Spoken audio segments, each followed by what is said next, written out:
বাংলাদেশের সামনের রাজনীতি কোন দিকে যাবে এবং আমাদের রাজনৈতিক দলের গঠন প্রক্রিয়া, সাংগঠনিক কার্যক্রম, আদর্শ ইত্যাদি বিষয়ে তাদের আগ্রহ ছিল। আমরা আমাদের জায়গা থেকে ব্যাখ্যা করেছি আমাদের রাজনৈতিক দল কোন প্রেক্ষিতে, কেন এবং কোন লক্ষ্য নিয়ে এগিয়ে যাচ্ছে। সংস্কার বিষয়ে আমরা যেই প্রস্তাবনাগুলো সংস্কার কমিশনে দিয়েছি সেটি আমরা বলেছি এবং আমরা আমাদের যে তিনটি দাবি, বিচার, সংস্কার এবং গণপরিষদ নির্বাচন, সেটি আমরা সুস্পষ্টভাবে বলেছি।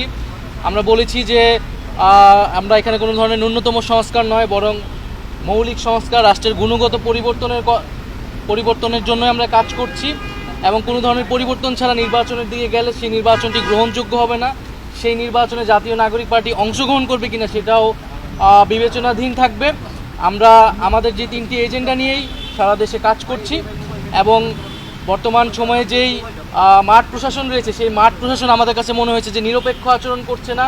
বিভিন্ন জায়গায় জাতীয় নাগরিক পার্টির নেতাকর্মীদের উপরে হামলা চলছে এবং সেই জায়গায় প্রশাসন আমরা নিশ্চুপ ভূমিকা পালন করতে দেখছি। সেই জায়গাগুলো আমরা বলেছি এবং আমাদের নিরপেক্ষ না বলতে প্রশাসন কার পক্ষ নিচ্ছে বা কি বলেছেন? প্রশাসন আমরা দেখছি প্রধান রাজনৈতিক দল বিএনপির পক্ষ অবলম্বন করছে অনেক জায়গায় এবং মাঠ পর্যায়ে যে ধরনের চাঁদাবাজি চলছে সেই জায়গায় প্রশাসন আসলে নিশ্চুপ ভূমিকা পালন করছে।